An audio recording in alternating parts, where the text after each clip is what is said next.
So the Bigfoot marketing juggernaut slothed along. TV ads parodied. Slothed along. Pause. Listen, this is, do you remember the giant pizza war from the 90s? I do. I remember when you know, Pizza Hut was carrying, all right? We can't lie. Domino's, you was in firmly third place. Papa John's was the wild card, all right? It was either going to be the best to people or the worst to people. Only the worst of people who never had Domino's. But let's see what they was talking about. Pizza, pizza, pizza. No, that's not a misquote of our favorite mid-90s pizza mascot, Little Caesar. It's our way of... I didn't know Little Caesars was in the 90s, though. That's crazy. Remembering that period of time when more meant more in the pizza industry. I remember more those slices, straws, though. More toppings and more cheese. More!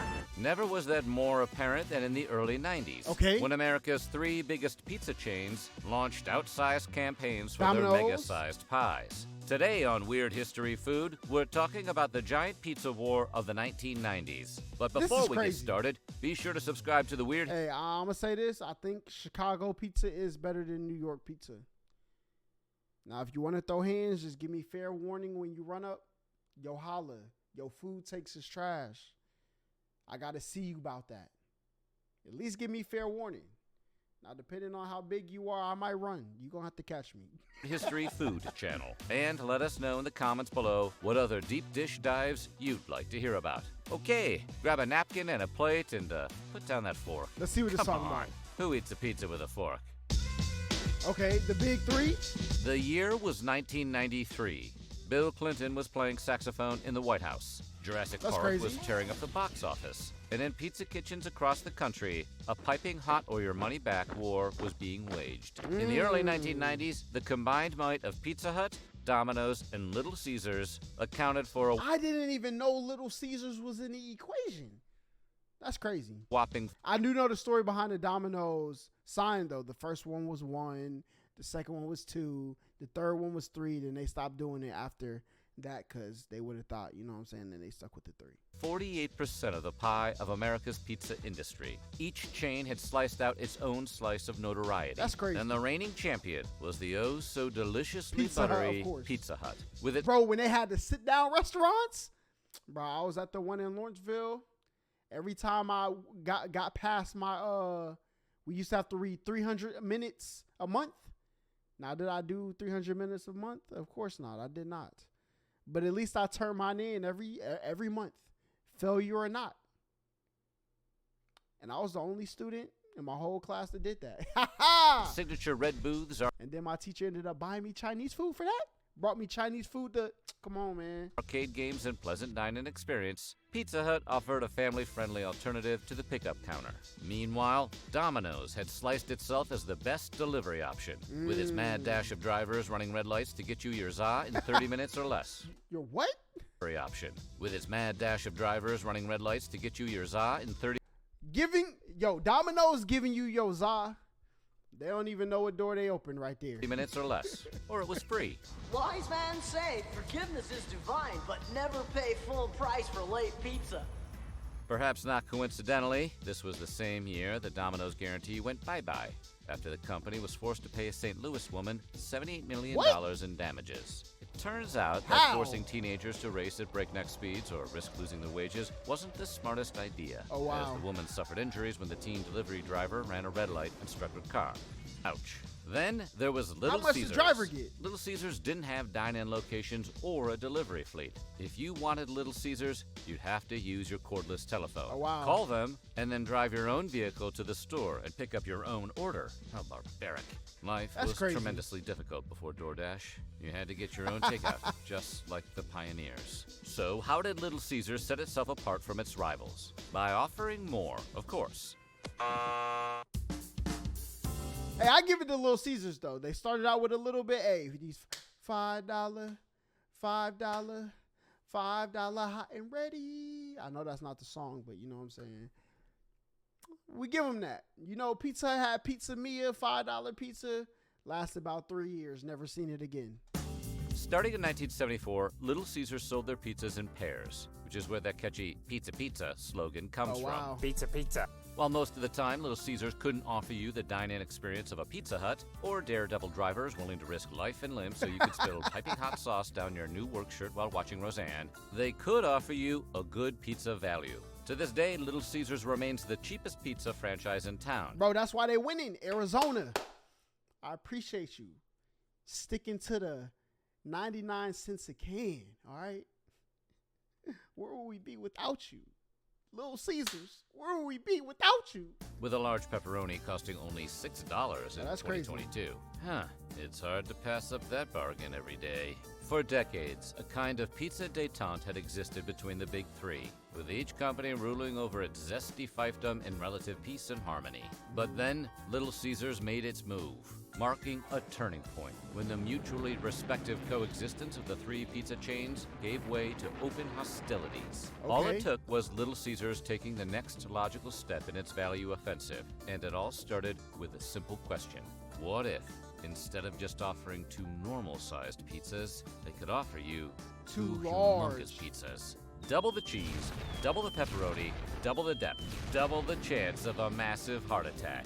Yes, yes, yes, and yes. Yo, this is from they literally pulled the same playbook every time. They give you the $5 hot and readies. You got two options. You got cheese, you got pepperoni. Then they throw in you can add some toppings. Then they throw in hold the deep dish. This happened I promise you, I thought this just happened a couple months ago. A couple years ago, I mean. That's crazy. Probably earned it, but don't call that a Chicago-style pizza. Little Caesar's Big Cheese, emphasis on the exclamation marks, was the Detroit-style pizza, a less bready counterpart to the Chicago-style deep dish pie. The Big Cheese was a resounding success, and Little Caesar's sales soared by 54%, as America gobbled them up like Americans eating anything ever. Non-pizza items also benefited from a nice little bump from the Big Cheese. 1993 was the year that Little Caesars introduced the world to the spaghetti bucket, which was exactly how it sounds and tastes. After years of ranking third in the pizza triumvirate, Little Caesar's Big Cheese gimmick looked like it might finally put them ahead of Domino's. But the Big Cheese, which, not to split hairs, was a pepperoni pizza, was about to face some stiff competition for its greasy crown. Enters the Bigfoot. It gotta be Pizza Papa Hut John's. could see this Little Caesar gaining ground in its rear view. The number one pizza restaurant had a choice: either ignore the underdog or copy it pretty much exactly. The Hut chose to A2. And they had the $10 box that had the breads. Yo, I remember they brought that back. Chad, I think this is what the companies be doing, bruh. They give you McDonald's Orange High C. Y'all hold that real quick, okay? We're gonna take it away. 6-7 years, we're gonna boom, pop it back in the market. All the people who used to love it, oh my God, all the new kids think it's the first time it happened. Then they gonna take it again. Y'all not slick, man. Two Brute Little Caesars. And America was introduced to the Bigfoot pizza, a massive 12 by 24 inch, 21 slice rectangle for only $11. Yes, it was 1 foot wide and 2 feet long. By the way, the same genius marketing team went on to come up with the idea for stuffed crust. I remember when that came out. No one really remembers how the Bigfoot tasted, but anyone who survived the Great Pizza Wars remembers how aggressively Pizza Hut advertised it, spending millions on television, newspaper, magazine, and billboard ads featuring a smiling, cryptic mascot in a green tank top. Only Crystal Pepsi could compete with the sheer amount of media saturation. Hello, Pizza Hut delivery. Yes, we've got Crystal Pepsi. Yes, we do. No, we don't have Crystal Pepsi. This is Domino's. Incidentally, both Pepsi and Pizza Hut were owned by the same parent company. Giant multinational corporation. Hey, look, if I had to bet on one of these, I'm going Procter & Gamble, Unilever. Them the two I'm going with, chat. Them the two I'm going with. Who would be third?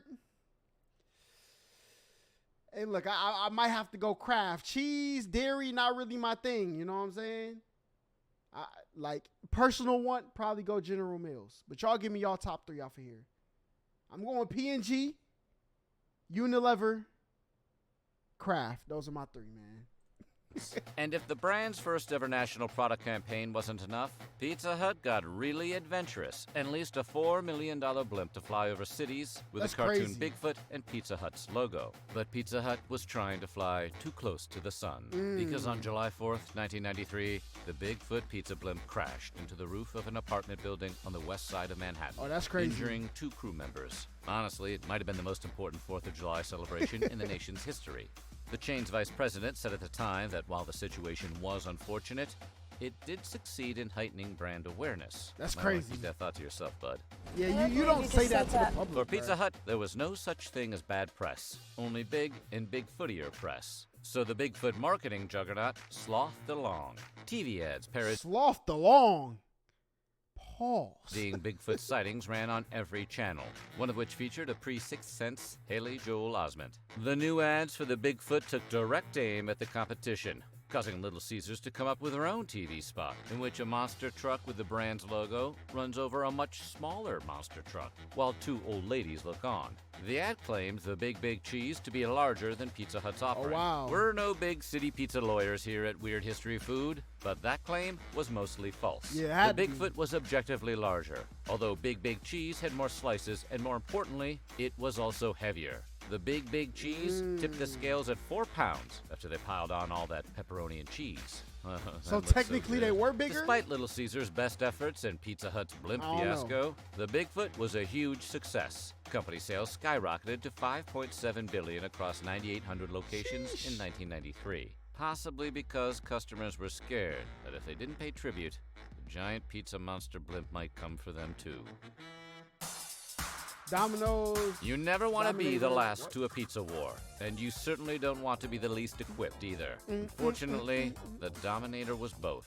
Domino's debuted its Giga Pizza only a few weeks after the Bigfoot arrived to challenge the Big Cheese. There was a lot riding on its success, since Domino's was the only one of the big 3 pizza families whose earnings had been down for the last several That's years. crazy. In a mad dash to bake the competition, Domino's pizza scientists defied the laws of nature and created a monster known as the Dominator, the hands-down winner in the dough measuring contest. It was the largest and, thanks to its shape, the girthiest pizza. Pause. Hey, he went there, man. Hey, that's a man of culture right there. Okay, the girthiest. That's a large part of the importance of size. Chat. Yo, this is crazy. Pizza on the market, and who doesn't want a girthy slice of pizza? Hey, man, listen. You get you a nice girthy one. You know what I'm saying? It's really gonna fill you up. That's all I'm saying. But there was a fatal flaw in its design that caused the Dominator to end the pizza wars with a deafening faceplant. In the mad dash to respond to Pizza Hut and Little Caesars, no one had stopped to ask whether there was a reason that the competition had gone with a rectangular deep dish rather than a dino-sized discus. Okay. Until the first Dominator was sent on delivery, where it was discovered the Dominator was too wide to fit into the driver's car. Having never wow. factored in sizing, Domino's quickly realized it could only offer its gargantuan pizza In a pie square. via carryout, as they made Oh, pizza wow. larger than their delivery driver's doors. The Domino's really fell, as their trademark speedy delivery couldn't be applied to their new signature product. Pizza that's Hut had crazy. overwhelmed Domino's with its multi-million-dollar ad campaign. Hey, you better put that thing in your trunk, man. Go ahead, throw that back there.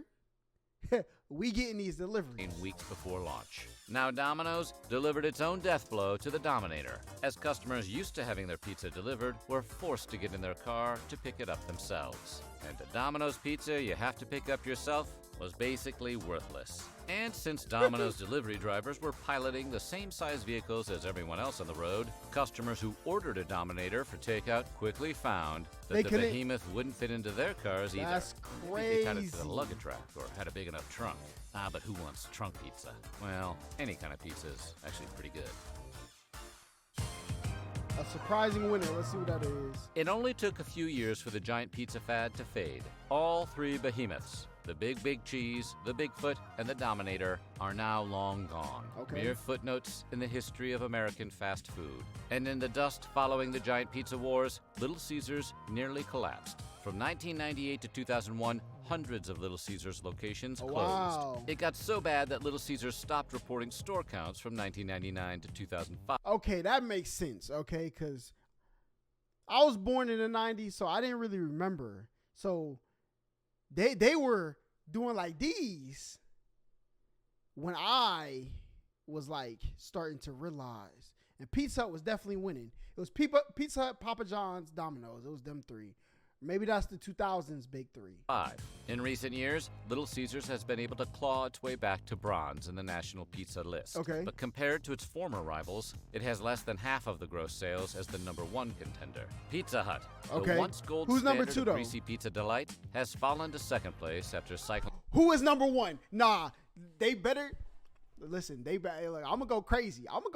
Everybody told me. Hold on. out the Bigfoot in favor of bigger, bolder menu items. It took some trial and error, We're gonna but see what's number eventually a 1. woman named Patty Scheibmeyer from Pizza Hut's product development focus group was struck by divine inspiration. What if they put cheese inside the crust? It was just crazy enough to work. The stuffed crust pizza is still Was that Donald Trump?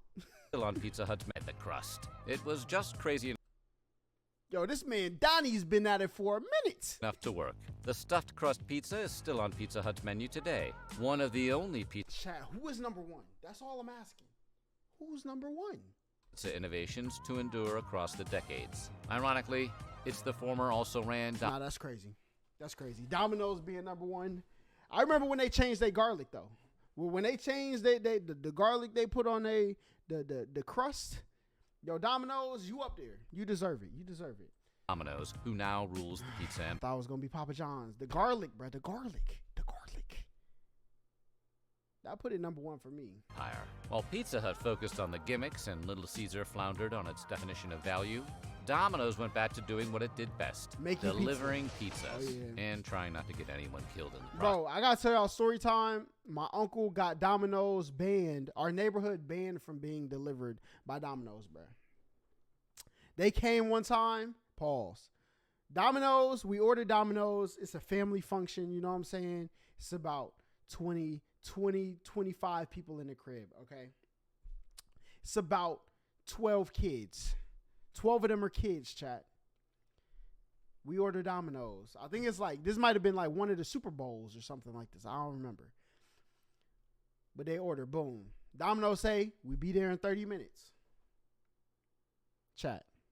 2.5 hours later, we had to regroup. We had to call an audible. You got starving kids in here, getting restless. They ain't ate. Grown men ready to scream at the TV, ain't ate. We called an audible. We called a Pizza Hut. All right. Now, Pizza Hut, they didn't have the delivery, you know what I'm saying, the delivery special. We would have had to leave the house to get it. All right. So they ordered that. Boom. Pizza comes. About 45 minutes. So now we're like 3 hours and 15 minutes into past when the kids were supposed to eat. All right. Then they're calling Domino's. Yo, where's my money, Domino's? Give me my money back. This might have been early, you know, credit card over the phone type beat. Right?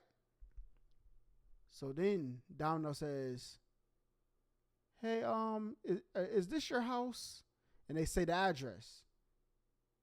Pizza man hops out the car. Uncle walks out the house.